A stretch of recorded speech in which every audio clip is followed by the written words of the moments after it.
노벨 경제학상을 수상한 시카고 대학의 루카스 교수가 1993년 에코노메트리카라는 경제학계에서 가장 권위 있는 잡지입니다. 이 에코노메트리카에 메이킹 어 미러클이라는 기적 만들기라는 논문을 게재했습니다. 이 논문은 한국과 필리핀의 경제 성장을 비교하는 논문입니다.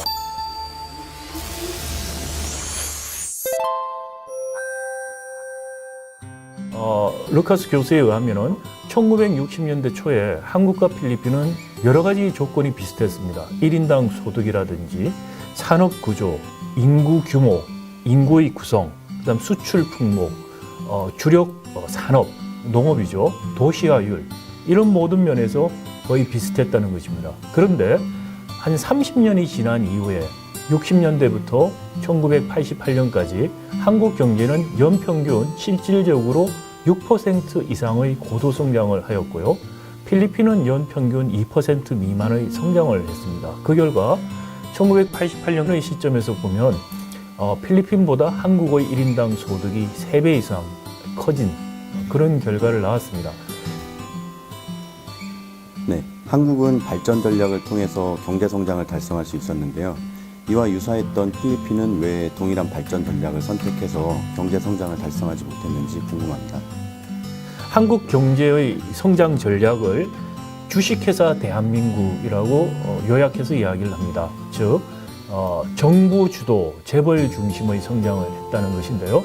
정부가 마치 주식회사의 전략기획실 역할을 했고, 재벌 또는 공기업들이 사업부서와 같은 역할을 했다. 그래서 정부가 강력하게 통제하고 명령하는 그런 주식회사 제도를 가지고서 성장했다는 것입니다.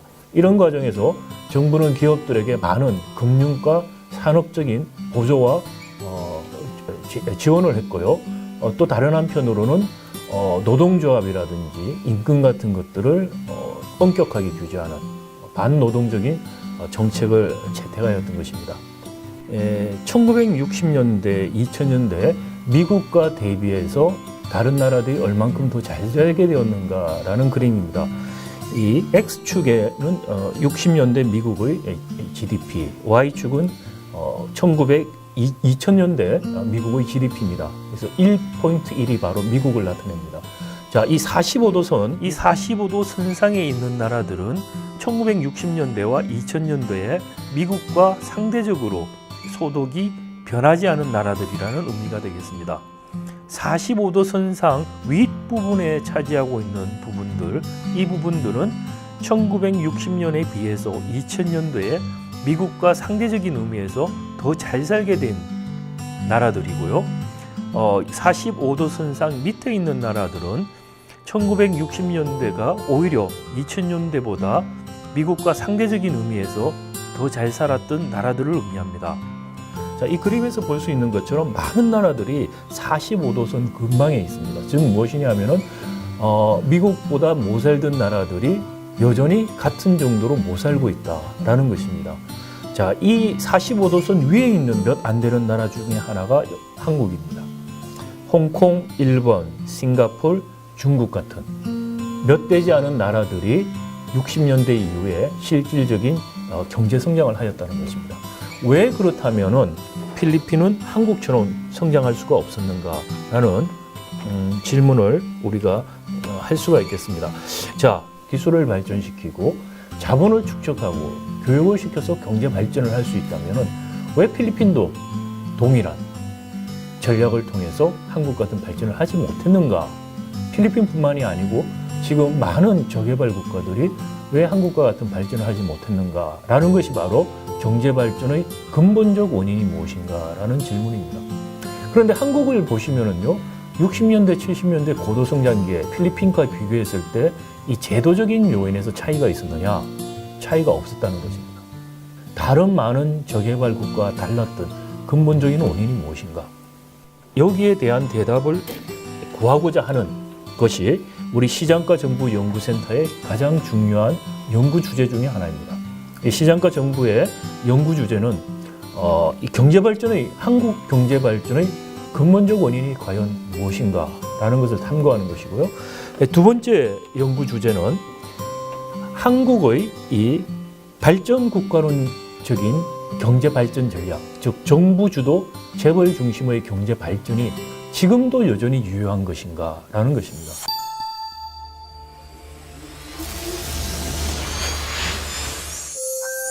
교수님, 그러면 지금 한국 경제는 어떤 상태인지가 궁금합니다. 특히 우리 성장률 추이를 한번 보시면은요.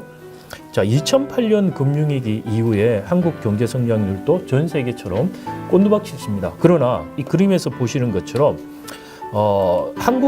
세계 경제가 큰 타격을 입었는 2009년, 10년, 11년, 3년 동안에 한국 경제는 훨씬 더 사정이 좋았습니다. 세계 경제가 미약하게나마 회복하는 단계에 접어드는 2011년 이후에 오히려 한국 경제가 더 어려움을 처하고 있다는 것입니다. 자, 이것은 대외적인 요인으로 인해서 꼭 설명할 수가 없다라는 또 이야기를 시사하는 것이죠. 미국의 금리 정책이라든지 중국 경제 문제도 현재 문제보다는 조금 더 미래적인 이야기입니다. 구조적인 문제, 저출산 고령화 문제는 우리만의 문제가 아닙니다. 우리보다 일본이나 많은 유럽 국가들이 앞서서 이런 문제를 겪고 있는데 추세를 보시면 그런 국가들이 경제가 오히려 회복되는 국면에 우리는 경기 침체에 들어가는, 장기 침체에 들어가는 또 문제를 안고 있다는 면에서 설득력이 없습니다. 한국 정부가 R&D에 쏟는 돈은 엄청납니다. GDP 대비 또는 인구 대비로 가장 많은 R&D 지출을 하고 있습니다. 자, 이 슬라이드는 이스라엘 정부에서 나온 슬라이드입니다. 이스라엘이 기술 혁신의 세계적인 리더다라는 걸 자기들이 보여주려고 만든 자료입니다. 보시면은 R&D 랭크라든지 비즈니스 R&D에 대한 엑스펜디처, 얼마나 많은 R&D에 돈을 쏟고 있느냐는 지수를 보면은 한국이 1등, 2등입니다. 이스라엘과 같이. 그런데 이노베이션 커패시티, R&D가 실제로 일어나고 혁신이 실제로 일어나고 할 수 있는 그런 역량을 평가하는 데서는 한국은 15등 안에 없습니다. 한국의 등수는 2014년, 15년 월드 에코노믹 포럼 글로벌 컴패러티브 인덱스의 144개국 중에서 24위에 머물고 있습니다. 기본적인 모방형 체제, 이 모방형 체제, 재벌 중심 정부 주도 체제를 바꾸지 않고 R&D 지출만 늘려서 혁신이 결코 이루어지지 않는다는 것을 보여주는 수치라고 볼 수가 있겠죠. 이 논문의 핵심은 모방형 성장을 통해서 성장을 지속한 나라가 혁신형 성장으로 체제 전환을 하지 못한다면 일정한 시점이 지나서는 모방형 성장에 머물러서 경제가 더 이상 발전하지 않는 이른바 덫에 빠진다, 함정에 빠진다, 이런 이야기를 하고 있습니다. 이 점이 바로 그 함정에 빠지는, 덫에 빠지는 점이 되겠습니다. 자, 이런 기본적인 재벌 중심 정부 주도의 성장 전략, 발전 국가론적인 정책 기조를 유지하면서 우리가 혁신을 하겠다고 엄청 노력을 하는데 사실은 혁신이 잘 일어나고 있지 않습니다.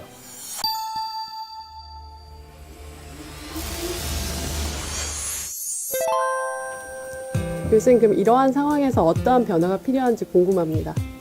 연구 결과 혁신이 잘 일어나기 위해서는 진입 퇴출의 장벽이 없어야 된다는 것이죠.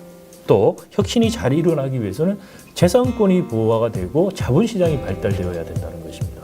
이것이 무엇이냐면은 혁신이 일어날 수 있는 환경, 제도적 환경이 우리가 갖춰져 있지 않다는 것을 의미하고요.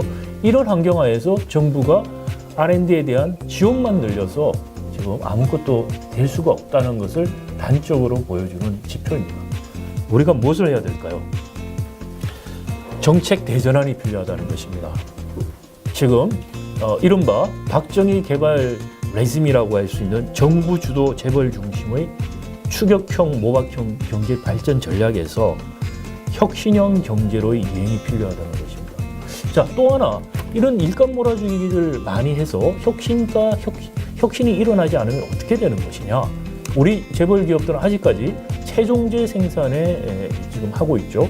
중화학공업이라든지 전자 같은 최종재를 조립해서 생산하는데 최종재 생산의 가장 큰 경쟁력 원천은 임금 경쟁력입니다. 즉 경제가 성장하고 임금이 인상되고 소득이 증가할수록 최종재 생산에 대한 경쟁력을 우리가 상실하게 됩니다. 최종재 생산을 통해서 성장하면서 아울러 부품 생산력, 부품에 대한 경쟁이 커지는 것이고 최종재에서의 가격 경쟁이 상실되더라도 중소 중견기업 중심의 부품에서의 생산력, 경쟁력을 통해서 계속해서 성장해 간다는 것입니다. 우리 경제는 그런 좋은 사이클이 지금 없어진 것입니다. 그럼 재벌개혁 문제가 우리 시장과 정부 연구센터에서 사실 다루는 가장 중요한 정책 이슈가 되겠습니다. 이유가 좀 납득이 되셨으면 합니다. 재벌개혁은 그럼 궁극적으로 무엇을 지향해야 될 것이냐? 말씀드린 것처럼 혁신형 경제로 이행하기 위해서 제도적인 기반을 만들자는 것입니다. 사실은 시장경제 자본주의의 가장 중요한 것은 재산권입니다. 재산권을 보호해주는 것이 중요한데 특히 이때는 경제적, 사회적 약자의 재산권을 보호한다는 것이 핵심적인 내용인데 일감 몰아주기라든지 세습 과정에서 보면은 이런 사회적, 경제적 약자에 대한 재산권 보호가 철저히 외면당하고 있습니다. 빌 게이츠가 한국에 태어났더라면은 과연 세습을 하지 않았을까요?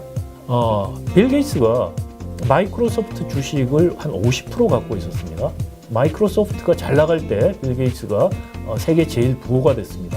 자, 그런데 지금 보시면 마이크로소프트가 그다지 잘하고 있지 못해요. 맥을 못 추고 있습니다. 그런데 여전히 빌 게이츠는 세계 제일의 부호예요. 왜 그럴까요? 현재 빌 게이츠는 마이크로소프트 주식을 5%도 갖고 있지 않습니다. 대부분의 주식을 처분을 했습니다. 처분을 한다면 무엇을 했을까요? 그 주식을 주가가 오를 만한 잘될 기업들한테 투자를 했습니다. 애플에도 투자를 하고요. 많은 잘될 벤처 기업들한테 투자를 한 것이죠. 세습을 하지 못하고 기업을 물려주는 것이 아니고 돈을 물려주게 허용을 했을 때 이런 일이 일어나는 것입니다. 돈을 물려줘야 되면 돈을 더 벌어야겠죠. 그러면은 잘 될 수 있는 기업들을 발굴하고 잘 될 수 있는 기업한테 투자를 하는 겁니다. 기업을 세습하려고 하면은 도전을 막아야겠죠. 잘 될 기업을 싹을 잘라야지 자기가 삽니다. 삼성그룹의 이재용 부회장 같은 경우는 이런 과정을 통해서 일감 몰아주기, 상장, M&A, 계열사들의 자본 몰아주기 이런 걸 통해서 한 50억 정도로 시작한 종잣돈으로 50억 정도의 종잣돈으로 시작해서 지금 모은 재산이 10조에서 12조 정도가 됩니다. 10조와 12조 정도의 돈이라는 것은 엄청난 돈입니다. 사실은 누구의 아들이라는 이유만으로 돈을 이렇게 엄청나게 벌 수 있었던 것이죠.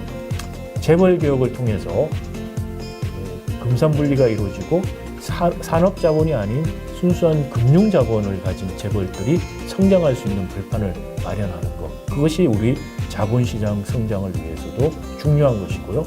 그런 벤처 캐피털이 많이 생길수록 우리 경제가 혁신형 경제로 갈 수가 있다는 것입니다.